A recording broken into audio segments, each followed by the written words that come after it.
Good evening and welcome to Metro Focus. I'm Jenna Flanagan. Crime on streets, shooting in our schools, cameras catching it all. Surveillance has come a long way since the classic stakeout. But what once consisted of observing a subject from a distance can now include monitoring your most intimate correspondence via social media. The new POV documentary, Do Not Resist, takes an in-depth look not only at the militarization of municipal police, but also their use of digital information to track a suspect. We now have drones that can fly in formation, and they can talk to one another. And they can make decisions about whether to fire a Hellfire missile or not. Who makes that decision? The computer can make it more quickly and more accurately than you or I can. So maybe we should let them decide. Well, now we're starting to move down the Terminator route, right? We have robotic intelligence that can destroy human life when it thinks it's an appropriate thing to do. Do you want to go there? I think it's inevitable because those sorts of war machines are going to be more effective, more powerful, more accurate than what we currently now have. I can't believe we're not going to go there. I don't know how, as humans, we're going to moderate the bad things that can follow from that. But it's inevitable. It's already sort of there. Joining me now is Rachel Levinson Waldman, a senior counsel with the Brennan Center's Liberty and National Security Program, which seeks to advance effective national security policies that respect constitutional values as well as the rule of law. She's written extensively about police departments monitoring social media accounts as part of their surveillance tactics, and she joins me now. Rachel, welcome to the program. Thank you so much for having me. So this is a brave new world that you've been looking at. Absolutely. Tell me a little bit and bring our audience up to speed as to how much a police department can find out about you just from your social media accounts. Sure. So I think as anyone who uses social media knows, there's a lot out there. People put a lot out there about themselves. And we know that at this point, almost every police department, at least that has sort of reported on their use, whether or not they use social media, is using it in some ways, including for criminal investigations, for intelligence uses, things like that. And they can do that in a couple of different ways. So it could be sort of as simple in some ways as an officer or a detective looking sort of one-on-one, maybe thinking, okay, this is somebody that's of interest to me for whatever reason. Let me look and see what their profile is, what they're posting about. Maybe it's searching for hashtags. Or it could go a step further. It could be using undercover accounts to connect with people online, or using analytical tools that start to crunch together a lot of information. Which is going to lead me to my next question, because a lot of people might say, yes, but my Facebook account is private, my Twitter account is private. I keep my information private, so it should just be mine, correct?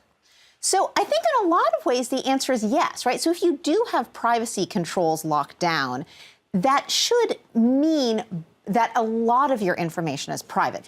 That being said, I think there's a couple of caveats to that. So one is, as I was mentioning, a use of undercover accounts. I suspect many people out there aren't going to find themselves sort of the target of an undercover investigation.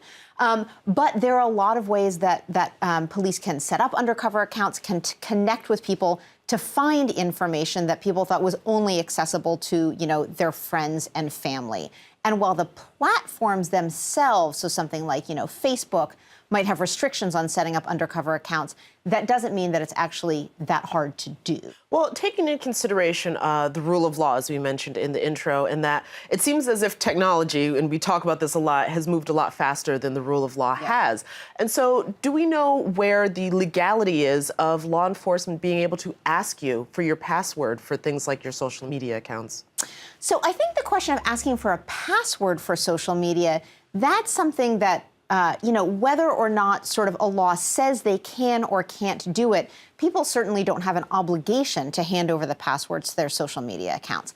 That being said, we know from anecdotal accounts that certainly it happens. And one of the biggest users of social media in terms of police departments is, in fact, the NYPD. And especially in their focus on gangs, focus on crews, youth, and especially youth of color, social media has been a big source of information for the NYPD. One of the things we've heard is that one practice is asking youth for passwords, right? So then police would not just be seeing whatever they're publicly posting, but literally would be able to see direct messages, would be able to see private communications shared with people. And I think there's sort of a distinction between, are they legally allowed to do that or not? Sure, they could ask, and whether people might feel pressured to hand it over. Look, we're going to let you go if you give us the password to your social media account. And then there's access to so much intimate and private information. Of course. So then what I want to try to get my head around then is, what are they doing with this information? I mean, you were mentioning hashtags, you were mentioning, perhaps seeing what it was that you were posting, but are they building profiles? Is there an ability to do that based on just what I might or might not post? Right. So I think in terms of what we know about what police are doing with social media, and especially doing things like hashtag searches, keyword searches, so there have been reports of a couple police departments, sort of the way that they've used social media monitoring technologies. There was a reporter in Florida that's done FOIA requests to see what the police department in Jacksonville has done. There's a big report that just came out a couple of weeks ago from the ACLU of Massachusetts about how the Boston Police Department had used keyword searches and a social media monitoring tool that's no longer in use, but it sort of gives a picture of how police departments are using these kinds of tools.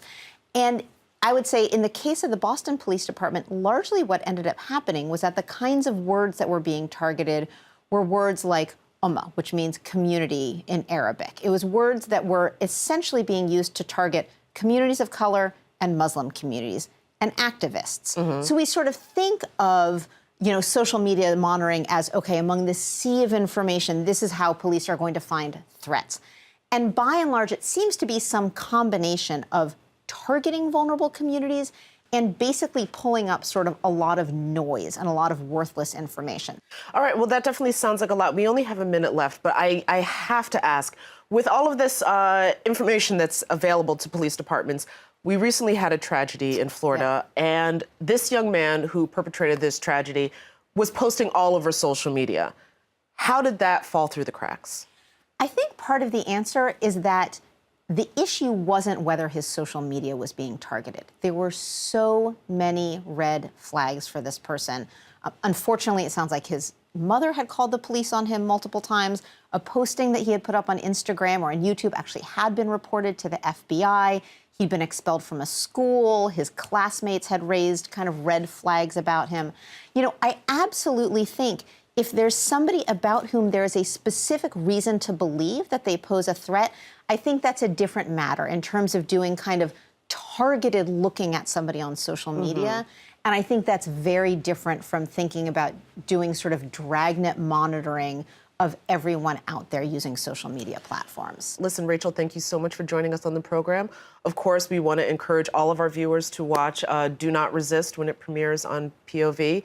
And I'll be looking forward to speaking with you again. Terrific. Thank you so much. Thank you.